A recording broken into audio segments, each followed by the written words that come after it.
এ পথ শেষ হলে যেন হাফ ছেড়ে বাঁচেন লোকজন, এমনই বেহাল দশা আরামবাগে কালীপুর থেকে বালি দেওয়ানগঞ্জ দামোদরপুর প্রায় 17 কিলোমিটার রাস্তা কার্যত পা রাখার একেবারে অযোগ্য।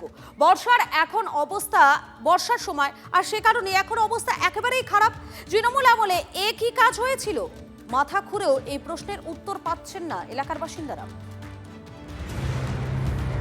বৃষ্টি একটু কমার পর এই রাস্তায় জল নেমেছে ঠিকই, কিন্তু চলাফেরা মানে এখনো যুদ্ধ। ভাঙাচোরা পথ, তার উপরে ধুলোর পাহাড়। কালীপুর থেকে দামোদরপুর বালিদেওয়ানগঞ্জ এই রাস্তা পিচ অবশিষ্ট নেই, রাস্তায় সমস্ত পিচটাই উঠে গিয়েছে।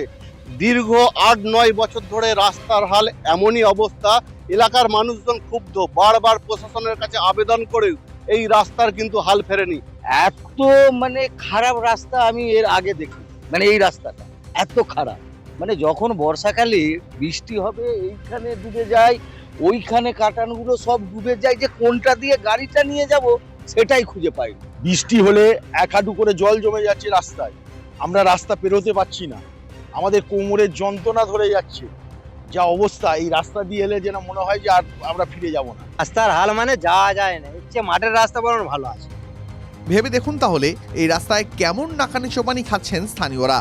অভিযোগ, এই সমস্যার সঙ্গে তাদের লড়তে হচ্ছে দীর্ঘ 8-9 বছর ধরে।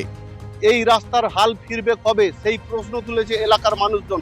এই রাস্তা দিয়ে যে বাসগুলি চলে, বাসগুলি হেলতে দুলতে যায়, বাস এমনকি বর্ষার সময় এই রাস্তা জলমগ্ন ছিল। যেই জল নেমে গিয়েছে রাস্তার কঙ্কালসার অবস্থা দেখা যাচ্ছে। নরক হয়ে উঠেছে এলাকার এই 17 কিলোমিটার রাস্তা। কতবার অভিযোগ হয়েছিল আগের সরকারের আমলে, তারপরেও ছবিটা এক। কোনো রাস্তা রিপেয়ারিং নয়, একবার কি হয়েছিল ওই যাকে বলে থুতু দিয়ে ছাতুগুলা, সেই অবস্থা। রোজ যেতে যেতে আমাদের কোমরের অবস্থা একদম খারাপ হয়ে যাচ্ছে, আর একদম এত জার্কিং হয়। বর্তমান সরকারের বার্তা, বর্ষার শেষে পথের হাল ফিরবে রাজ্যে। সেই আশাটুকু সম্বল করেই আশায় বুক বেঁধেছেন এলাকার মানুষ। তন্ময় বৈরাগী রিপোর্ট, TV9 বাংলা।